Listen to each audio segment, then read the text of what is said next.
All right. Let me go ahead and get my camera on. Welcome to the brown table. How's everybody? Oh, look at you. You are hilarious. Dead. My goodness. Hold on. Let me get the full. A week. I'm dead.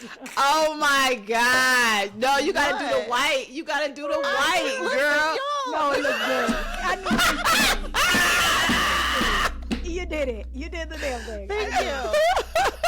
I couldn't find my bicycle shirt. Oh, no. Hold on. You don't understand how hard it is to get. Here's the truth. Oh, get rid of your eyebrows. I'm using the lightest shade on my highlighter palette. I'm like, okay. I thought I was winter pale, but you know what? I got a little melanin. It's a little hard to cover up. You know what else, you guys? I have been sitting here for so long dressed like this. And I was like, let's see her camera. I know. I was like really wondering like what's going on. Yeah. I've been sitting here. No, it's so embarrassing. I have been sitting here for so long dressed like this because we are late. We're like 40. We're almost an hour late for the show. And I did this beforehand because I was like, I need to test this makeup and see if I can get the look down. Oh my God. But today I am Onija Robinson. Welcome to Brown Ambition Podcast. From Brooklyn. I can't do I thought it was the Bronx. I can't do the accent. Was she from the Bronx? Give me 20,000. 100. Give me land. I need land. I need lands. I need my mans. Everybody keeps talking about like, the American woman. I'm like, she's not an American woman. She's from New York. She's a New York woman. Let's get it straight. It's a very particular way of being and speaking. Let's get it right. Oh my God. I don't know if she like set Black American tourists like back or like put us ahead. Oh no. But I'm just like, why they didn't take that woman out already? Like, we know how it goes. Just out there for a minute. The Pakistani media and people were very kind to her. I have read. She made her way to Dubai. She's in Dubai? Yeah, there was clips of her in Dubai, like taking pictures. I thought she was back. People. I was like, wait a minute. Oh no, she's okay. I'm not caught up, obviously. I thought she was back. I thought she was still there, so there's that. No. Last I had read, she got sent back to New York, but damn, she went to Dubai. Well, she said that they were going to have their babies in Dubai. I mean, she made her way because she was taking pictures with her fans, and she was like, "Oh my God!" Well, shit. I mean, I'll start. So, by the way, I don't have a black scarf, which is what? Of course I do. It's somewhere in this house. This is a pair of pants. Like. I'm so right now. You don't even know. And I was like, oh, I'm going to text my friends. They're going to think this is so funny. No one is obsessed with her as I am. And I was like, what? I was like, dang, this is a risk. What if they're not also obsessed with her? Oh, I am definitely obsessed. No, she's cracking everybody up. They are living under a rock and they don't love this lady. That's so funny. Well, thank you so much for laughing because that was a huge risk for me. But that's my commitment to the Brown Ambition audience. Welcome to the show, Nasima and Yaneli. Nasima, first time BA first time Brown Table panelist. Yes. Welcome. Where are you from? Yes. Where are you calling in from? It looks warm. You know, straight out of Oakland, California. Are you really?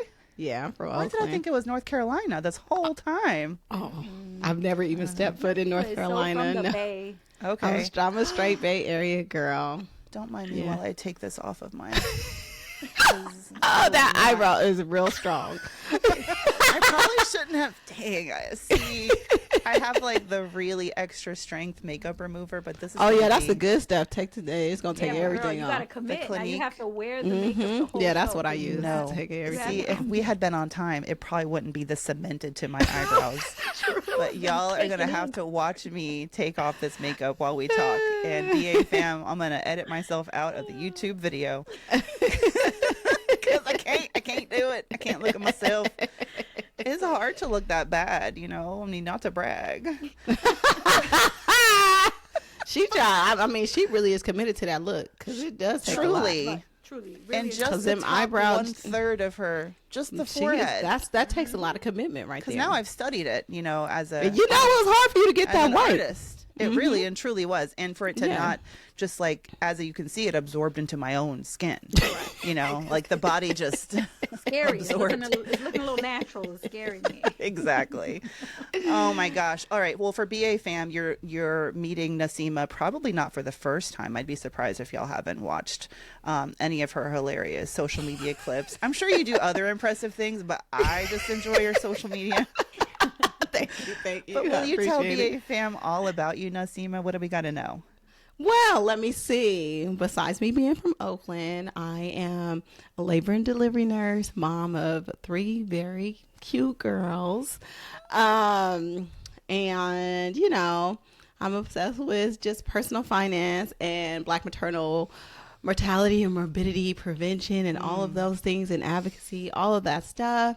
That's what I do in a nutshell. My platform is Financially Intentional. I have a Financially Intentional podcast, all of those amazing things. And I'm just honored to be here because I've been asking to be on here for a long time. Have you? You have? I probably asked like 3 years ago or something like that. Oh, girl. Well, this is the fun thing about this new format is I'm realizing we have space for more panelists. It was hard to come between me and my girl. You know what I mean? Right. So tell me about this labor and delivery nurse. So this is my question. You're full-time. You're still at it. I'm very much full-time right now. Girl, soon not like? To be. Okay. It's balance. It's a balance. I love being a nurse. I don't like necessarily all of the other stuff that comes with just healthcare and the changes and all those kind of things. I've been insulated from it for a while, and it's now coming to rear its head with budget issues and staffing issues and people being sick and our patient population being sicker. It's a whole bunch of things that are happening. But even in the L&D, like moms coming. I mean, I just had a baby at 42. So, I was old as shit and I'm very healthy and I had a lot of issues.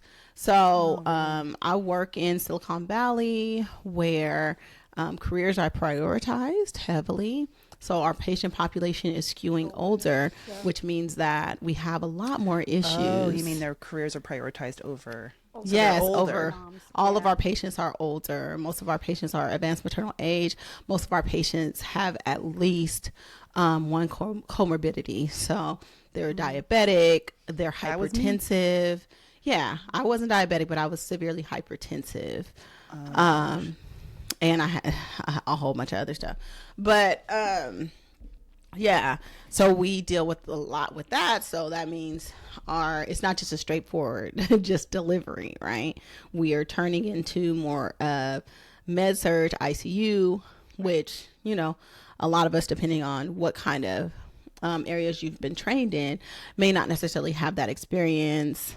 So it's a lot of that. But then on the other side, firsthand witnessing some issues with just Black women being treated unfairly in labor in my hometown and dealing with that, and not just with providers that didn't look like us, providers that look like us, but when you're trained under a certain system, you kind of tend to follow that system, right?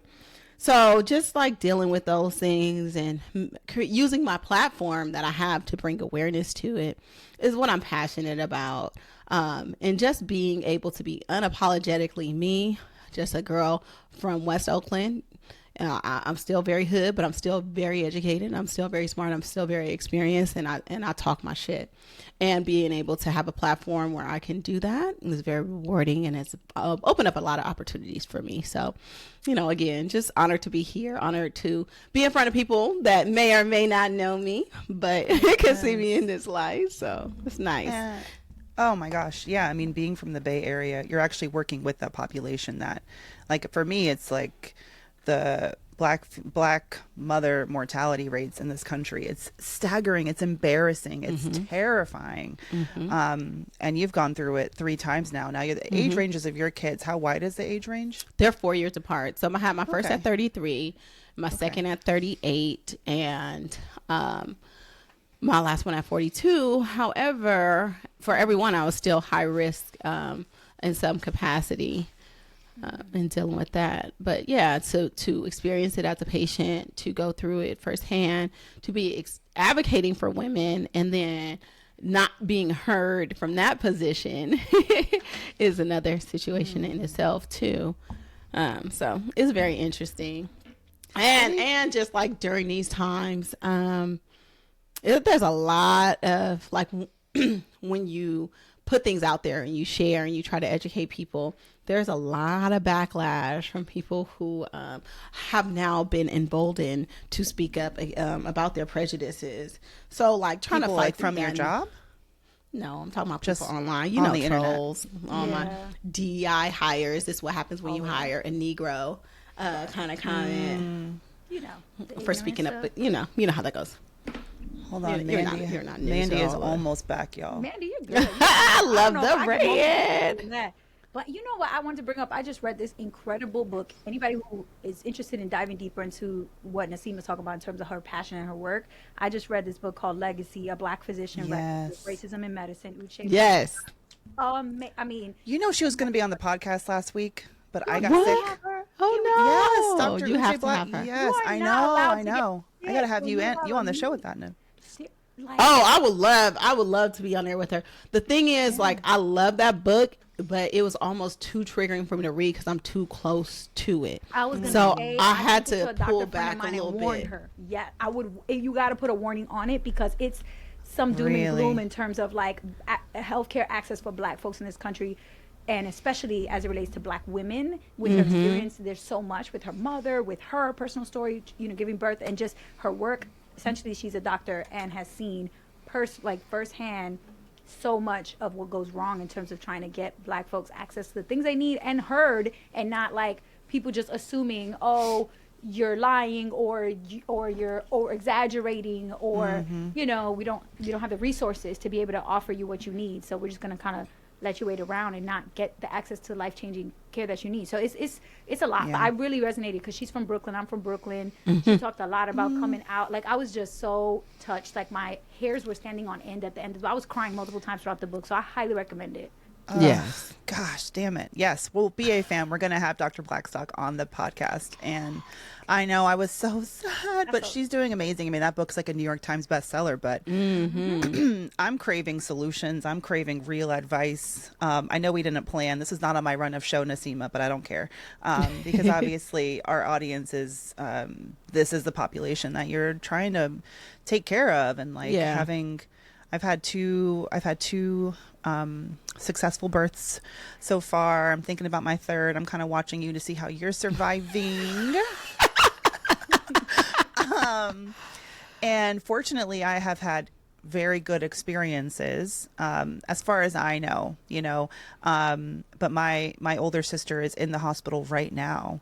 Actually, she's dealing with some complications from, she's a living donor. She donated a kidney, and she's dealing with some like complications. And I'll tell you the experience, and she's a white woman, and my mom is a white woman, and they're in Wisconsin. So, this is their people. And and I'm just saying, like, even from her perspective, just being a woman in pain, because she's dealing with a lot of pain. Yeah. And post-op that they couldn't find a surgical reason for, and her having to like get them to understand how deeply her pain is and take it seriously. It's been so traumatic for her, traumatic for us in different ways. But the nursing staff is so crucial. I mean, they're the people that you see so often when you're in, spaces like this. So I acknowledge the importance of your role. I love our nurses, our healthcare workers. And even y'all are dealing with so many outside pressures. Oh, yeah. And an employment situation, like the same corporate BS that like your accountant or, a project manager in tech is dealing with. You guys are also in this, the shit with us. So I it's just difficult from patients, from the staff, all the way around. We get it. Was there a question in there somewhere? No, I was just trying. I was on my soapbox. I'm just proud to be back and have my eyebrows back. Love it. All right. Well, yeah, Nelly, you just came back. You're fresh from Switzerland, darling. How was is it Davos? How was Davos? It was in Davos. So I flew to Zurich, which is like the direct flight, and then take a train from Zurich to Davos to go to the World Economic Forum, which I was invited to go speak on a panel about financial literacy education.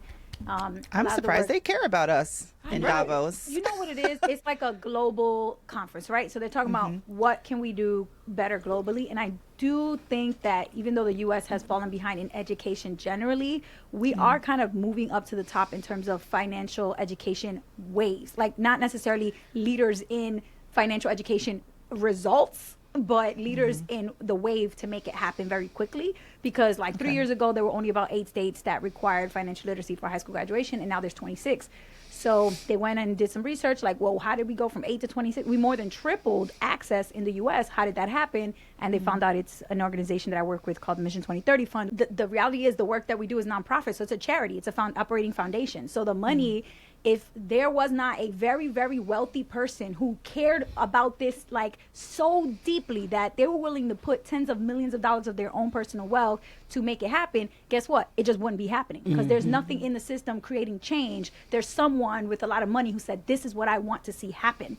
And so unfortunately, that's the only reason it's happening. But the good thing is it has led to a lot of systemic change. And so that's kind of why I was saying, like, now we need to figure out how to make it happen, even if there isn't a person with a lot of money who wants to make it happen. But the fact that it should happen because it's the right thing to do. And we got to bake it into the system. Exactly. It should be baked in. It shouldn't be left to philanthropy and to somebody come, like that was one of the things I was excited to go, because I saw a viral clip from like last time the World Economic Forum was going viral. There was a guy talking about taxes, and he was on the stage. I don't know if y'all seen this clip. It's like a middle-aged white man, and he's on a panel talking about taxes, and he was like, I am tired of coming here to Davos and hearing people talk about how important philanthropy is. Stop it. Philanthropy is not the solution. Taxing the wealthy is making sure wealthy people pay their fair share of taxes. That's how we solve a lot of the systemic issues, instead of pretending that the philanthropy is how we solve these problems and just depending on people with a lot of money to feel good in their heart of hearts and give the money and get a tax break from it. Like, no, we just need to actually tax the people that need to be taxed at the levels they need to be taxed at to be able to sustain the country. And this also applies globally. Has anyone checked Interpol? Is he okay? Have they kidnapped him? Has he disappeared? Because I don't know if that kind of philosophy has a place in today's situationship that we're in with our current leader. My God. It's true. And that was a couple years ago. And the truth is, he's gone on social media and said that they've never invited him back ever since he went on that rant. He's never invited back. And it's like, well, when you go and tell the truth now, oh no, you're going too far. We don't want to hear it. So we don't want to hear about ourselves. We want to believe that these checks. That's such a great point. We want to believe that these checks are like, that's all we got to do is write a check and then be done with it. But it was so elitist. I'm gonna tell you, like, when you go, the only reason I got access to a lot of the events were because I knew someone who invited me to go speak on the panel. And every single time I clicked the link and registered, they would email me back and say, your submission has been received. We will consider whether we're going to let you into this event or not. So they tell you register here, but what you're doing is actually just letting them know that you want to go, and they'll see if you're cool enough. Oh, you're so funny. All right. Well, did y'all watch the Super Bowl? You're all into that? You mean Kendrick Lamar's concert? Okay. Concert. I watched the Kendrick concert, and I've heard they were playing football during the concert. I don't know. Yeah, it was like in the background. It was at a stadium. It was interesting. It was part of the message. But damn, I'm still unpacking that performance. What was y'all's take?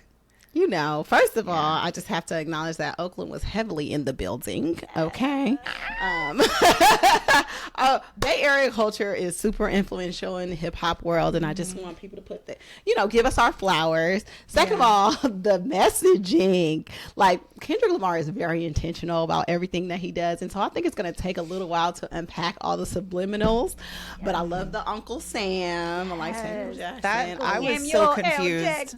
Oh, you didn't get No, I did. I mean, I was like, what am I looking at? And plus I got my kids running around. I'm trying to focus. And I'm just like, isn't this the Kendrick performance? I had just ran from the kitchen, like probably, chopping up someone's pizza into bite-sized slices. But, and I was like, what is that? And I was like, wait, Sam, Uncle Sam, ah! And then just, you could not reach me for the next 13 minutes and 38 seconds. Yeah, hilarious. I love the black men that formed the American flag, and then Kendrick in the middle, and it just looked like a struggle. I was like, oh, that imagery was like, that's it. And like how it was very like protective. It was like very like battle stance, like, you know. I saw. I didn't see this in that moment. If you look at the part where they all lean over, they're hovering over, like leaning onto each other's backs, and the visual represents the fact that America was built on black folks' backs. And I was like, damn, like that is powerful. And so there's people who are trying to trash the performance and saying, oh, it wasn't all this and all that. And I'm like, wait a minute. That's why I was like, who? It wasn't for them. Don't go on Twitter or whatever it's called, X or whatever, but they also the ones saying Beyonce didn't deserve album of the year. Like those are the same people. Gotcha. That's right. But the sad thing is, it's like if you didn't get it, it's because it wasn't for you. Exactly. Yes. And that was actually not for you, boo. I have been so inspired by art in a way that I mean I have throughout my life, but this past year especially, and just like the art that is being made. And I know, yes, like Not Like Us was the song of the year, and it came out of a rap battle, and you can sort of, and I've seen people try to diminish it to that, like, oh, it's just a beef, you know, between two rappers, and now it's like, why did it deserve? But Kendrick's intent, and he never gives interviews, but I need y'all, if you haven't listened to his interview with Apple Music that he did a couple of days ago, I listened to it this morning, and the way that he approaches his art, and he said one of my most favorite things I've ever heard, talk about chills, the way that he approaches art and his you know, I call him a poet, but the way that he uses his words, his lyricism, his expression, his talent. He said he knows so many men in his life who are so filled with rage, and they don't have the tools that he does to get the rage out of their body, to put voice, to like do something with it, you know, make an impact, get everyone to understand, and that he feels, I'm getting chills just talking about it. And he said, you know, I'm using my expression, my power of expression to give a voice for them. And the way that he approaches his art is just so inspiring. And it also, it makes me want to double, triple, quadruple down on things such as Brown Ambition podcast being for us, such as my book that's going to be published in 2026 being called Brown Ambition, and having the focus be for us, even at a time where it feels like there's that pressure, like, do they want, like, maybe we should go back to the way it was before, you know, like tone down on this for us stuff. Tone it down. But I'm like, look at how Kendrick and how much success he has, and he's never lost his compass. Like his focus has been his people. It's been, and I won't even say us, because I don't feel like I'm his people, because I'm just a Georgia girl, biracial. I'm talking about Nasima. I'm talking about the West Coast, like people who came, who's like generations before left the South, moved to California, and had brought that culture with them, and it's just inspiring. Truly, it really is. I mean, he's the man. We all know that. Like, he got a Pulitzer Prize. He's the only musician to get it outside of like classical musicians and jazz artists. Like he's truly like that type of person who has committed to achieving in writing masterful lyricism, and like you can't deny that. I feel like people just missed, like it went right over their heads that they were focusing on why wasn't this big commercial appeal, he didn't have all the hits. It's like you missed the artistic statement, the social commentary, the representation, the storytelling, the cultural significance of the moment, of the everything on the stage. It was a visual spectacle. Granted, it wasn't like the back-to-back chart topping hits that like Rihanna's performance was, but this is not us trying to compare, right? And I just feel like people miss that. Anybody talking negative, I was just like so over it, because you didn't get it. Like, you really just didn't get it. It's just like we have to be overly qualified for and I'm tired of it, but I'm sick of it. Honey, I have always been in the top 1% of everything that I've done. I've always been the only one in the room. I've always been represented, and I do not need to prove myself to you, okay? You better Google. It's funny how he literally is on the largest stage in the globe, and people expect him to prove his worth. He's worthy. I'm like, Siri, play Man in the Garden. Yeah. You know what I mean? He deserves it all. actually deserves it all just because he's there, just because of his like track record, his career. And if you're not, you need to go to the library and look up an unauthorized biography of Kendrick Lamar, and that's fine. Or use your Chat GPT or whatever little tool you do to avoid books now, and then maybe you can learn something. But to be out, you're like speaking out the side of your neck about how this man does not deserve or like he's not worthy. Yeah, it's wild. Clearly, I want to double down on the intentionality, because as everybody knows, like the artists pay for these Super Bowl performances, whatever they bring, the all the effects, the people, the staging, the lighting, the dancers, everything that is there is coming out of their pockets. And so that is and their vision, right? Yes, his own production. Exactly. He left his label and started his own production company. What's it? PG Lang. And he was talking about how they, like the team at the table, the thought that went into every single iota of that. I mean, that performance for me, I've been unpacking Beyonce Bowl ever since. I'm still watching that almost every other day at least. And Doechie's performance from the Grammys. So freaking good. I won't. The expression, the fashion, I'm still waiting for someone to explain to me exactly what the bell bottoms like had to do with like the movement. Like, I want to be on board. Let me know if I need to run out and get me a boot cut. Girl. Well, it's played out, but the thing is, I'm not that tired of a neck. That beat comes on. I'm not. Listen, my baby, that's her theme song. Okay, she be like A minor. Like what you were talking about, Mandy, about the artistic expression. Like this is what we need to hold us together during these times where we're so inundated with all this negativity, and it's coming from all the different places, right? But these are our little acts of rebellion, and I'm here for it. Every time, Nasima, every time you post about how your kids have like 6-figure investment funds, that is resistance. That's right. That is hope, baby. You know what I mean? That is it. And every time you get online and you share your experience, and every time you show up to work in spite of all the challenges, and Yaneli, you too, show up to, the work that you're doing and go out your way to show up in a room full of people in Davos who probably, to be frank, didn't love that you were there, probably thought you were a diversity panelist, trying to fill a quota, but still like we're showing up. And that, one of my Mandy Moneymakers, she actually said something that blew my mind last week. And since the election, I've been drawn to like the poetry of Langston Hughes, especially, and like the writers of the Harlem Renaissance. And Charmaine, one of my makers, was like, well, the Harlem Renaissance was about 100 years ago. And I was like, wait, and I got chills. And I'm like, you're right. Yes, it was. History is rhyming. And I'm like, the way that Langston, the way that Zora Neale Hurston, like those voices, the art that was made during that period, I'm like, oh, maybe we're in this other, this new Harlem Renaissance, but I don't know what to call it yet. Right. We'll just go with like Brown and Vision Renaissance. That's right. In 2025, it really hit. Truly, it did. The moment of Serena on that screen. Yo, I just heard everyone scream. It's Serena! She didn't get enough airtime, really and truly. She did not. Those 5 seconds were not enough. I don't even know if it was 5. It was not enough. She looked so damn good. Oh my gosh, was epic. So I love that. Was epic. And SZA? SZA killed it. SZA killed it. I love that SZA part. That was like probably my favorite part. Oh my God, so good. Oh my God, when they did what is it? All the Lights. All right. Well, I'm trying to think what else from the Super Bowl. Jalen Hurts. People are obsessed with him and his beautiful black wife.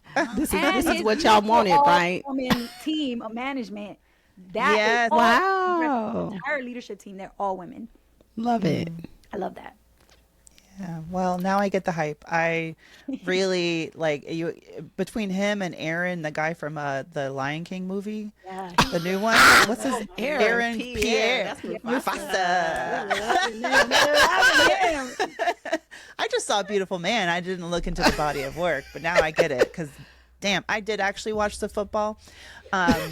And it was, I don't think anyone else thought it was a good game necessarily, unless you were from Philly, because it was pretty obvious. It was insane. They dominated. To see him dominate in that way and make his city so proud, it's just, I always get a little emotional. And I kept thinking like, oh, those are just someone's babies out there, Nasima. That's just someone's mama. Like, we just create these humans and you don't even know like where they're going to go. Right. But also all the wide receivers on the Chiefs who kept dropping passes and like letting their quarterback get sacked. I was like, that's just someone's baby. Wow, like I didn't realize that they have two of the largest linemen in NFL history, both playing on this Eagles lineup. Yeah, so it was a rough game with with some size does matter after all. Dead. Just putting that out there. All right. Well, between that and the stress that I'm under right now because the Beyonce Cowboy Carter tour tickets go on sale tomorrow. Y'all in the Beehive? We going? Y'all not going? Nasima, I think I might go. You didn't tell me you didn't like it. I didn't go to the last one because I just was like, oh, I don't know about all this hype. And then by the time I wanted to go, it was too late. It was crazy. I would go. I would go. See, I knew it. I could tell by the way you inhaled. I was like, "Ooh, I would go." Okay, so this is my thing. Okay. I would go. I can fully afford to go. Mm-hmm. My thing is, I want people to prioritize their IRAs before Beyonce. Yeah. Oh, gotcha. That's it. Yeah. That's it. Well, then, don't. And I usually, in general, don't pay for concert tickets, and so I'm always like remiss. I'm like, can I get it for free? Is there a way I can finagle this? Somebody I know that works in the production, like, so that's my only thing about. Yeah, my uncle is a producer. My uncle is the one to put together Tony and Vogue, all of those old school people. So I've been in the music industry my whole life. I think it was you, Yaneli. That's you're my favorite. You're like, you have to value some things. You can't value everything. Exactly. So it's not every concert. I have this Beyonce's Renaissance tour was the last show I went to, and I haven't bought tickets for that since, but that one was crazy. I did drop like a washer dryer, a good one. And the experience, I still smile. Like that's worth it. You know what I mean? So for Cowboy Carter, but this time my friend, she's too bougie for me, but she got me, we're going to try to get tickets for London. And by try, I mean, we already booked our flights and our hotel. If you're going to spend all these thousands of dollars, it may as well be an experience that's more than 2 hours. I would definitely invest in her concert, especially because my Roth IRA is fully funded. That's right. Mine is not. But anyway, that's all the time we have for the brown table. So let me bring in today. Let me take a little break and we're going to come right back. We have a very special guest to join us in the Brown Ambition studio. His name is Aaron Thomas, the founder of Prenups.com, aka one of the greatest divorce attorneys in America. We are going to be talking about relationships and money and how we can protect the bag while we secure the bag, ladies. Okay. I mean, not to pick a side, but we're picking a side. Yeah, come on. Look at the panelists. All right, VA fam. Be right back.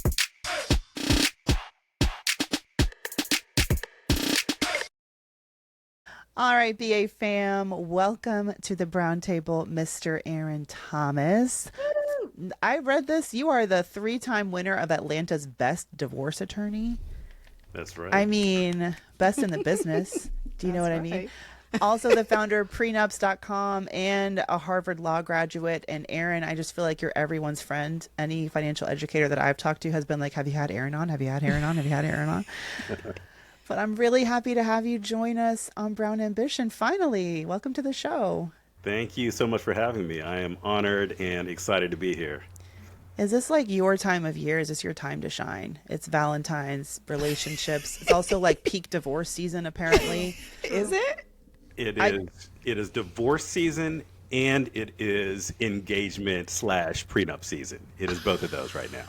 I love Ouch. It's the duality, you know? You're seeing some couples begin their journey together and helping others consciously uncouple or whatever it is that you call it today. Consciously Grand uncouple. opening, grand closing. All of it. Yep. Yeah. Well, I'm a old married lady. I've been married for it'll be 8 years in April. We don't have a prenup. And I know, right? Sacre bleu. Yeah. And I kind of regret it because I think we might need a post-nup. Yeah. But Nasima, Yaneli, do y'all have prenup? Well, I don't know. if wait, Yaneli, you're not married. I know that situation, but y'all share. What's going on over there? What's your thoughts? Girl, okay. So my partner and I love this man to death and back. He and I have been together for 12 years, going on 13 this year. And we are just, we have never been the most traditional people. We're just long-term partners and who aren't necessarily going to pursue that route. But for the first time in my relationship with him, I thought maybe we could get married. And the moment I thought that was when I watched Aaron Thomas speak on stage at Economy about maybe not brushing off marriage as a concept, but considering marriage with a prenup as a way to make sure that you're comfortable with marriage. And I was like, dang, like that really blew my mind. Yeah. And my situation is I'm a 2-time divorcee. Okay. The first time very intentionally. The second time I didn't know I needed a divorce because it was a domestic partnership. But when you have a domestic partnership with kids and property involved in the state of California, you do have to have a divorce. So I have 2 divorce decrees. Wow. And so I didn't know that. With the help of Aaron, I know that my next serious relationship, and it took me a long time to even consider marriage again. I'm definitely going to have a prenup and work through that. So. Okay, so you didn't have before? No, prenups. I have not. Okay. Okay. Do you wish you had? Like, were there issues? Oh my God. I know the answer. Yeah. I know the answer is yes. Yes, for sure. Because everybody in love is always talking about, I would never do that to you. It would never come down to that. And the thing is, the divorce process can be, I'm not going to generalize, can be really, really contentious if you allow it to be. Especially for me, I've always been the breadwinner. And it always be like, well, what can I get out of this situation? Right. When from the beginning, I was just like, hey, this is not, this is yours, this is mine, this is ours, whatever. And yes, we're on the same page. This is what happens. And it always comes up during that dissolution process that, well, I didn't really agree to that. I kind of want this. Okay, Aaron, I want to hear, what is it that you said to Yaneli to make her want to get married to this gorgeous man? Don't be telling that to people. I didn't say I want to get married. I said I considered that maybe it would work. Well, no, but I love your perspective you have on prenups, Aaron. Yeah, great place to start. I mean, what is a prenup? We could even go further and say what is marriage, but let's assume some prior knowledge here. And if you say what is a prenup is an agreement, it's a contract, it's a set of rules that defines your financial relationship with your spouse, both during marriage and in the event of divorce. And my point of view on it is you've already got one. If you are married, you have a prenup. You have either chosen the default prenup, meaning the laws of the state where you happen to live as your prenup, which no one's read, or you are writing your own prenup. You are writing your customized rules for your financial relationship. And the further that society has progressed since the 1800s, when all of these laws were written, the less likely that the default plan is going to work for your marriage. And in fact, if it were like a literal document, like I'm calling it the default prenup, it is really just the state laws, right, where you live. But if it were a literal document and you had to choose to sign either, the default prenup, or you could sign like a customized prenup, rules that you and your spouse chose, literally no one, not a single person would choose to sign the default prenup, because it means you're giving the ultimate power over the distribution of every penny you've ever earned in your entire life to a complete stranger who's going to hear you and your spouse complain about each other for a few hours tops and split up everything you've worked for your entire existence. And nobody actually wants that. I mean, I do scroll really fast through those like terms of agreement, like when you... So like, I'm not saying I wouldn't sign. I'd probably be like, I just want to get to the honeymoon. Check this box. Give me the standard. Okay. Well, I guess like for me, I'm just wondering, like, as someone who obviously I got married 8 years ago. I had Brown ambition at the time. Now I'm a whole different person, and my career is so different now. I'm full-time entrepreneur, and breadwinner. I don't know. To be honest, since being an entrepreneur, it depends on the month. Some, we don't keep score. For someone like me, how do you even go about getting a postnup? Is it the same process? Is it too late for us? It's not too late. It's not too late, and it's a very similar process. I mean, I think that at its bare minimum, and there's a lot of things that you can do with a prenup that you could go into, but a lot of it is about establishing what's mine, what's yours, what's ours, right? And the laws were written for a time and place when it was assumed that, number one, there was one breadwinner, it was the man, and there was a homemaker, and it was the woman, and the couple was getting married at age 21 when they were coming into their marriage with no assets, no bank accounts, maybe one car, no business, no home, no 401ks hadn't been invented, student loans were in the hundreds of thousands, credit cards didn't exist. You didn't have any of those things. And so it was written for a time and for couples where they were starting their financial lives from complete scratch, an absolute financial blank slate. And the average couple getting married today is more likely to be about 30, 35, sometimes 40. And those couples are coming in with 4 or 5 bank accounts, 3 or 4 credit cards, student loans, businesses, a condo, all of these different types of assets. Maybe some kids. All these different types of assets and like a decade or more of their own financial habits, which can be tougher to blend together than just the money in the bank accounts, right? And it is so complex. And the idea that we're just going to smash all those things together, imagine merging your business with another person's business on just like, a pinky swear and just saying like, let's hope that everything works out without like demanding to see what are the financials, what do the economics look like. But for some reason, the knowledge that we have about what would happen in a business partnership, you add romance into the equation and all of a sudden it's off the table. You can't talk about finances, despite the fact that this is the most consequential financial contract you'll ever into your life. Yep. Love that point about how much has changed, because that is so true. I see that generationally within my own family. Now, I don't need a man, but like I have a man because I want a man, not because I rely on that man to provide for me.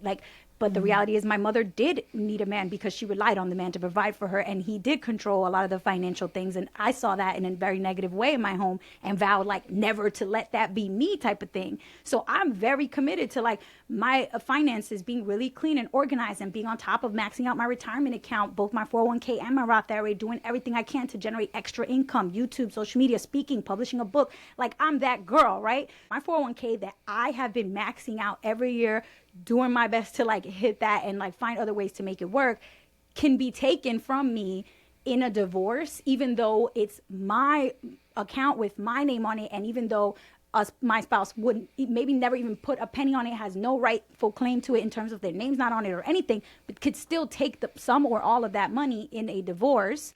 But marriage creates a connection that most people don't realize wasn't there. So that was the piece that was eye-opening for me in terms of, I need to protect myself, be really smart.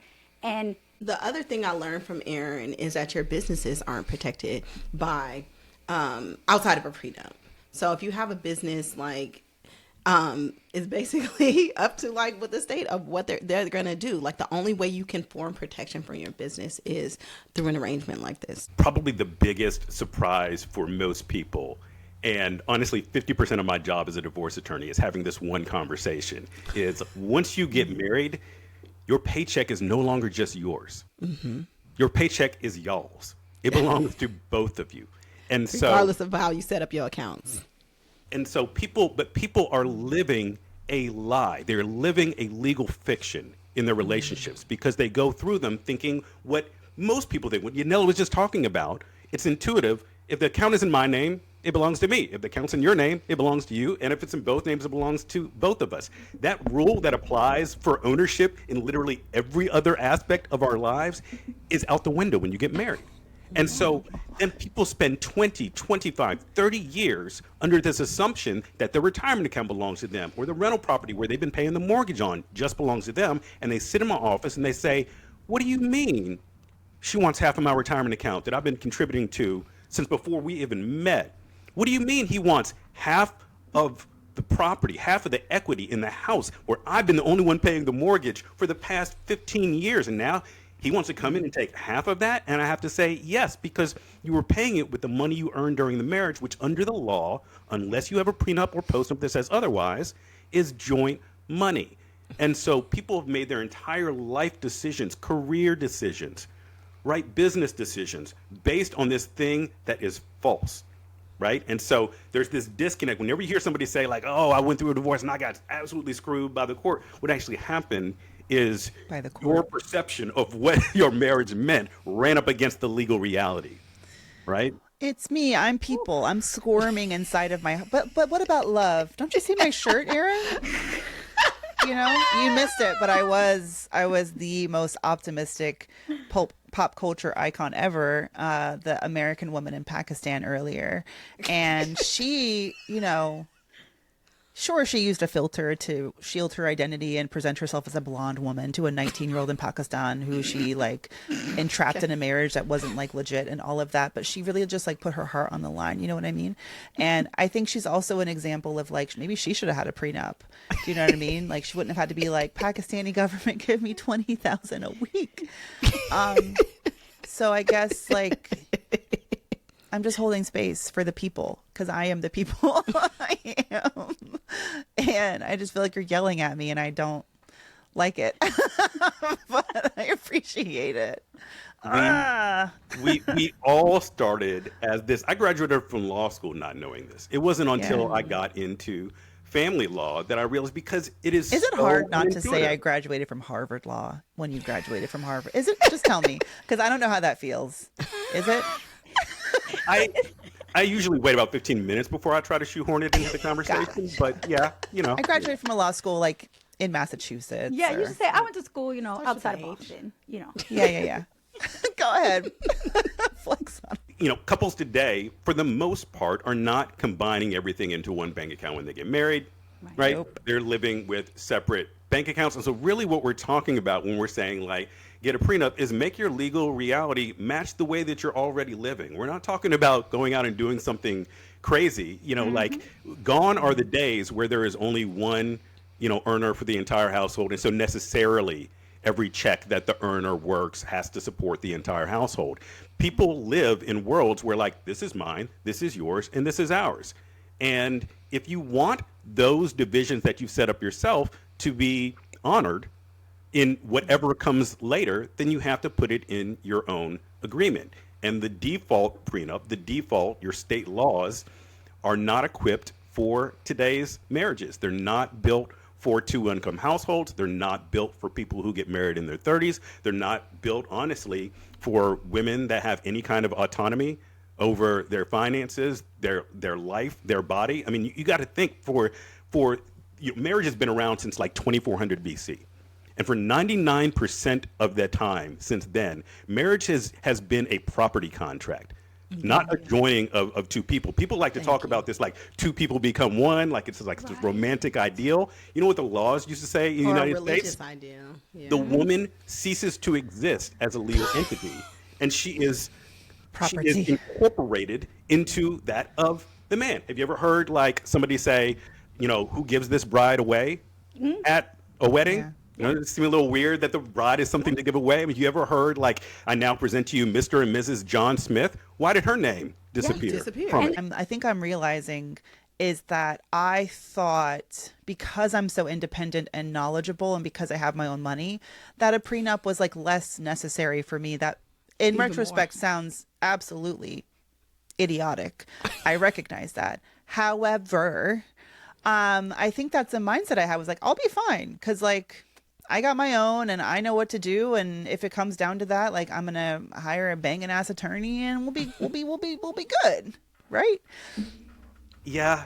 That, I'm ready. you know, Let me have it, Aaron. No, I think I'm right there with you. I mean, the stigma is so strong, you know, literally until I was in Finland, I thought the exact same thing that everybody thinks, which is like prenups are for super rich people or like Hollywood couples who change their spouses like they do their pajamas, right? and I never got that it is like you were literally just customizing the contract that you're signing up for. Or just women who like are in a marriage. I think about Charlotte in Sex and the City, who was like going to be a homemaker and left her job at the gallery to marry what's his face with the erectile dysfunction. And like, and she was fighting over, I deserve more than, you know, whatever. I deserve $1 million. And if we get divorced, and like for her, I was thinking it was more for women who weren't coming into the marriage with something so that they'd be protective if it didn't work out and you wouldn't be like out on your ass. Yeah. And so I think I just which maybe is a little bit valid, but I didn't know the rest of that. I didn't absorb it, but now I do. Yeah. Yeah. But it is, it is really about getting clarity about where you stand, and if you're married to the type of person who, say you are that person that is, your career is going to take a back seat to your spouse's career because you are going to be more of the homemaker, you are going to raise the kids, you are counting on this idea that your spouse's earnings are going to be there to support you, that your spouse's retirement is going to be your retirement. And wouldn't it be good to know before you quit your job and leave the workforce for 10 years, whether or not you're married to somebody who thinks this is my retirement, and if you leave me, you're out on your own? I mean, isn't that something to wouldn't that be something nice to lock in? Because otherwise you're living in this, in this in-between world where, you don't have explicitly defined expectations. You have your idea, they have their idea, and whether or not these ideas of what your financial arrangements are ever voiced, it is going to cause friction along the way. 40% of married American couples don't know how much their spouse makes, don't know their spouse's income. That is the most basic, if you're just the person doing the taxes in your household, you would have that information. But the fact that almost half of American households are living in these situations where one doesn't even know the other one's income, they certainly don't know how much they have in retirement. They certainly don't know their total asset or how much they have in credit card debt. And so you're basically in a financial situation where your spouse is hiding your own money from you legally. They are hiding your own money from you. Or if you're the person where you have all the accounts and everything is in your name and they don't have the logins, they don't have access, you're hiding legally their money from them. And some people will be cool to say, hey, I got my retirement, you got your business. I got my car, you got your car. I got my play money account, you got your play money account. We've got a one joint account, that's our 50-50, that's ours, and our marital home, that's ours, and everything else. But if you're that person and that's your agreement, you got to lock it in. Because as everyone who's gone through a divorce says, those agreements of that's yours, I don't want any of your X, you don't want any of my Y, that goes out the window when the divorce papers come. Tell me about it. I think sometimes you're thinking about negotiating with the other person who's a sweet person and blah, blah, blah. Wouldn't hurt a fly, but if they lawyer up, Right. It's the Aaron Thomas of it all, who's going to be oh, I represent the wife or the husband or whoever. And isn't that kind of am I wrong there? That's the attorney's job, right? Is to negotiate the best terms for their client. And if you have separate representation, maybe your husband doesn't know all he could be asking for, but the attorney, the one that he hired will highlight that. Yes, it's the attorneys, but it's also the entire legal system. It is not set up to ease the path for amicable divorces and these cooperative settlements. No, the system is set up to incentivize. First of all, trials, litigation are wars of information.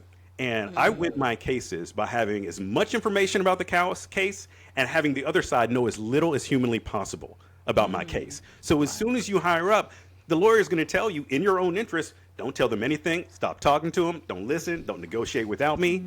Don't hand over a single statement unless I tell you that you're supposed to do that. And then the other side is going to do the same. And because divorce litigation is this weird world where all of the things that would be totally irrelevant, you're not even allowed to bring them up in court, your sex life and what kind of parent you are in the home and all of those kinds of details are exactly what is relevant in the middle of a divorce case. And so, Nasima, why are you nodding? What happened? Does that happen? If you want to get personal, my divorce was a little different in that he went to jail for abuse, and he was in jail when I filed for divorce. But still, he could have took my house. He could have took everything I had, even though he was in jail for abuse. Here's the thing: they don't think they're taking advantage. It's you saw Sixth Sense, they don't know they're dead. What? The people who are going through litigation, so in 41 out of the 50 states, they don't have to split your assets 50-50. We can still have some unfair, outcomes depending on what your situation was, which means that the court can split it 50-50, but they can also do 60-40 or 70-30 or 80-20 based on the judge's subjective belief about each spouse's contributions to the marriage. Contributions, both financial contributions and non-financial contributions. And here's the thing, is people who are in like true 50-50 relationships, even those people still, each spouse feels like they're given 65%. They feel like they're doing the majority of the work. Everybody in a relationship feels like they've been doing the majority of the stuff. Yeah. So they don't think they're taking advantage. They think, like if you earn the money, you think like I earn the money. I'm the one that went out there and busted my butt and put the dollars in the bank account. And the other person is thinking, yeah, while you were out there doing that, I was holding things down on the home front and getting the kids to soccer and cleaning up the house and, managing, the folks coming in, the lawn folks. And I was paying the babysitters and I was doing all of this. You couldn't have built any of that without me. And I put my career on hold for that. So at least you walk away with a job. And so each person has like the moral high ground in their own mind as to why they're going after the money. And that's why divorce is not set up for easy settlements. Everybody's got a point. Yeah. Everyone's got a reason, a valid reason in their mind why they deserve the majority of the money.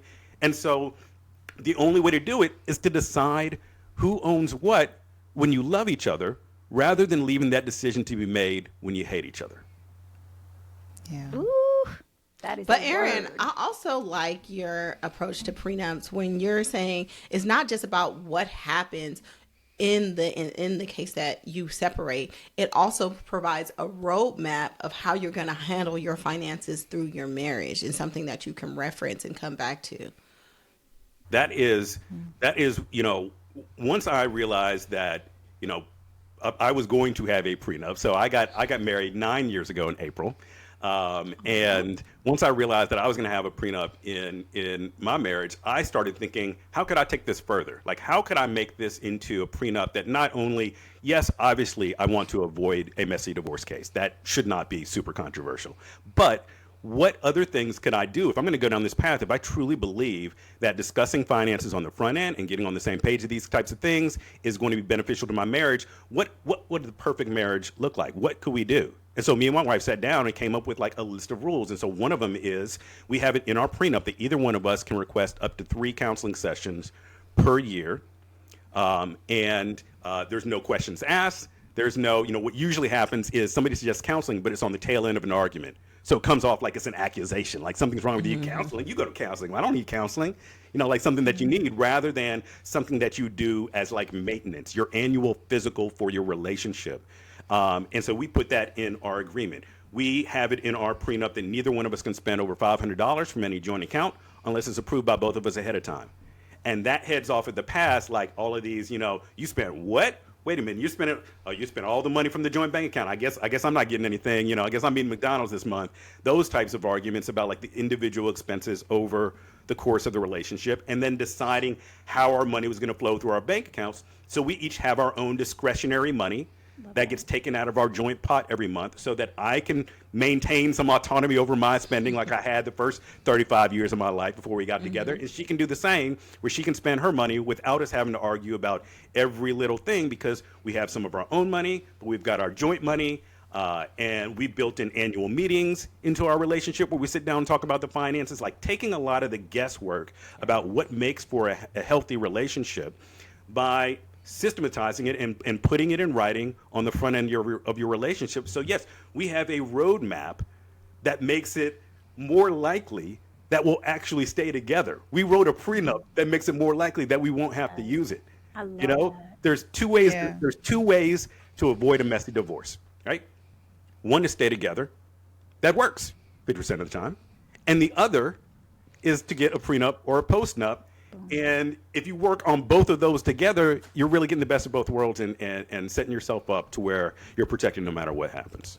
It's also like through the course of going through a prenup, having to ask questions. And if you're having arguments over these questions, or the other person is like, well, I don't want to tell you all that. Like, you're finding things out about a relationship. And I think that almost becomes sort of like a filter, or like a pre-screen for your partner. Like, can we get through this prenup process without wanting to kill each other? If not, then maybe you're not ready. Aaron, I know we only have a couple minutes left. I wanted to ask about Yaneli's situation. So you are partnered but not married. So and I think a lot more women are doing that, and couples in general. So how can you protect yourself if you're not in a formal or a legal marriage? Well, if you're not married, that old intuitive rule applies. What's in your name belongs to you. Your debts that are in your name belong to you. Your assets that are in your name belong to you. And you don't need to go any further until you start doing any kind of like joint investing. Probably the most common thing that unmarried couples will do is if they are buying a piece of property together, or if they're living and they're on a lease together, that they'll sign some kind of cohabitation agreement that says, okay, if we break up, how do we handle anything that is in joint names, whether that's an asset or a debt? And that just, removes some of the messiness around, say you bought a house together and you can't take it anymore. You move out. You want to get your equity out of that house. You know how difficult that's going to be? Sometimes it's more expensive than a divorce case. That's how complex those types of things are, because what are you going to do? You're going to force a sale? Force a sale, right. Are you going to force a refinance? Particularly when you got it on a 3% interest rate and now they're 7%? You're in for a fight. Yeah. So that is definitely, and that is a growing area of the law as well, is cohabitation agreements, and people who have chosen to say, okay, maybe I don't actually want to go down this marriage road with all of these other complications and things that I didn't ask for. But if we do buy a house together, if we do some kind of like investment together, even if we're just living together on a long-term lease and we're both buying things that are coming into the same house, maybe we want to just get something on paper to make sure, like, okay, if things go left, how are we going to get out of this without both of us having to lawyer up and spend tens of thousands of dollars that we don't have? Yeah. Love that.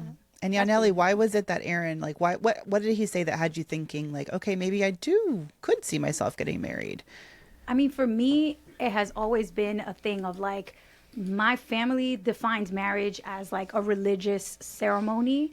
And my boyfriend and I, we grew up very like strict, Catholic, Dominican American households where, that's your values are the church, right? But once we both went off to college and like, my mom would say we became secular. We start sinning, right? We're now living the sinning lives. But we kind of educated elite.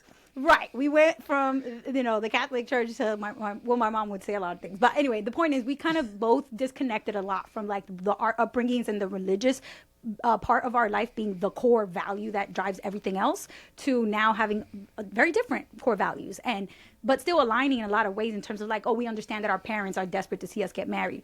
But we both understood that in their eyes, marriage is this love thing that happens in the church. And in our eyes, we both understood, no, it is a legal contract. It's a piece of paper, actually, is what marriage is. This is why you have to sign that marriage license at the church, okay? So like in our minds, we had different definitions of marriage from our families. And our entire relationship, we have both been completely okay with being the weirdos, the not normal ones in the family who don't do things the way that by the books, the way my parents and his parents have wanted us to. But we also feel really badly about that because we want to make our parents happy and proud of us. Like we both just feel really bad. Every time they see us for the holidays, they're like, like, why are you torturing us? We just want grandbabies and we just want you to get married so you can go to heaven. God. We don't want you living in sin, so blah, you blah, can go blah. To heaven. Yeah. And I'm just like, I don't want to hurt them. I don't want to cause them pain. If they were on their deathbeds, like, and they said the one last dying wish they had was for us to get married, like, I would run and get married because I just feel so bad for my parents, right? But I never found it something that aligned with the way that I view my worldview as a woman who has worked really hard to not become this like submissive housewife woman who's independent, who's dependent upon, her spouse. And so that was the first time I had the understanding that you could structure a marriage in a way that was fair to both parties and not aligned with like the conventional approach to marriage, which is very much, the male dominates in a heteronormative relationship, that the male kind of dominates, takes control, that you take his last name, you become his property, that, you do what he says and he kind of manages the finances, you merge everything. And I was like, absolutely not. I worked too damn hard to, grow my investments and to learn all this stuff, to like default to just letting someone else like have control over it. But Aaron kind of opened my eyes to the fact that that's not how every marriage has to be. And if you write a prenuptial agreement that you both feel is fair and that you both agree on and then enter the marriage, you're so much more likely to have a healthy marriage and also healthy couple finances. That's a word. I feel like I needed to. I mean, it's nice to meet you now, Aaron, but I kind of wish like 8.5 years ago or so. Where were you? It's not too late. Well, I want to thank our guest, Aaron Thomas, for coming on the show. Aaron, I know your book is right behind you, but you want to hold it up? Tell BA fam where they can get that book of yours. The Prenup Prescription, Meet the Premarital Contract Designed to Save Your Marriage. It is on Amazon and everywhere else where you can get books.